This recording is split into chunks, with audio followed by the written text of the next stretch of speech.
Hello and नमस्कार मेरे प्यारे साथियों। आप सब कैसे हैं? उम्मीद करता हूँ आप सब लोग अच्छे होंगे। आज हम फिर से हाजिर हैं एक नए टॉपिक के साथ, जो कि है आपके रेशम के बारे में। रेशम कैसे बनाई जाती है उसका ये जो है फ़ोटो हमने लगाया है, आप समझ सकते हैं। और चलिए इसके बारे में विस्तार से जानते हैं। तो सबसे पहले है प्रशासनिक एवं सामान्य इसका परिचय। तो देखिए, केंद्रीय रेशम जो बोर्ड है, वो इसकी जो स्थापना की गई थी वो 1948 में संसद के एक अधिनियम द्वारा की गई थी। ठीक है, यह एक वैधानिक निकाय है। ठीक है, अगर नियंत्रण की बात करें तो यह बोर्ड भारत सरकार के वस्त्र मंत्रालय के प्रशासनिक नियंत्रण के अंतर्गत जो है कार्य करता है।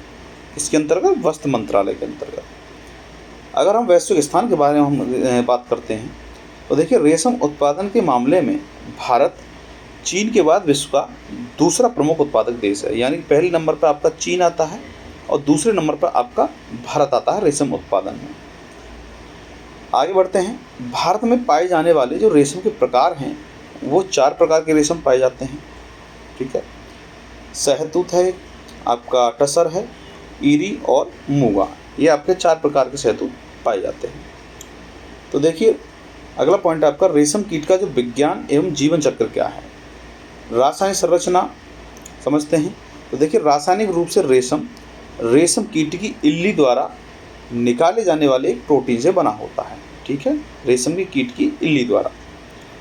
अगर सुरक्षा कवच के बारे में बात करें इनके, तो ये कीट विशेष खाद्य पौधों पर पलते हैं और अपने जीवन की रक्षा के लिए सुरक्षा कवच के रूप में कोषों का निर्माण करते हैं।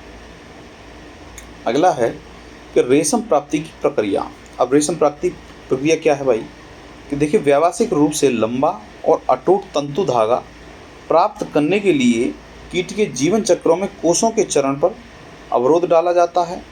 अर्थात प्यूपा को पूर्ण कीट बनने से पहले ही उसको रोक दिया जाता है। ठीक है, और मुख्य रेशम उत्पादक राज्य क्या है?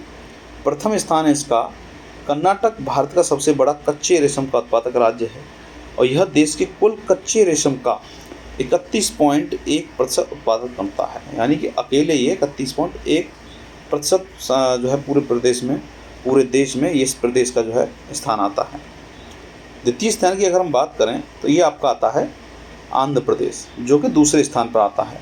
ये कुल उत्पादन करता है देश का 22.2%। ठीक है, अब देखते हैं किस्मों के आधार पर शीर्ष राज्य क्या हैं। तो देखिए, पहला आपका शहतूत और जो रेशम के बारे में अगर हम जानें तो इसमें जो शीर्ष राज्य है वो है आपका कर्नाटक। उससे जुड़े कुछ आंकड़े हैं। कर्नाटक शहतूत रेशम का अग्रणी राज्य है, जो देश के कुल शहतूत रेशम का 44.1% अकेले जो है उत्पादन करता है। मूंगा रेशम क्या है? ये असम में जो है शीर्ष उत्पादक राज्य असम का है और इससे जुड़े आंकड़े हैं आपका। मूंगा रेशम में असम का लगभग एकाधिकार है।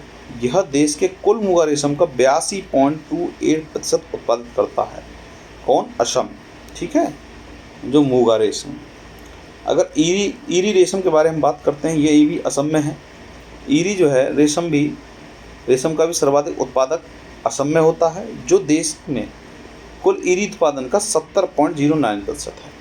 आपका चौथा आ जाता है टसर रेशम, जो कि झारखंड में है और संपूर्ण टसर रेशम के उत्पादन में झारखंड देश में जो है प्रथम स्थान पर जो है आता है।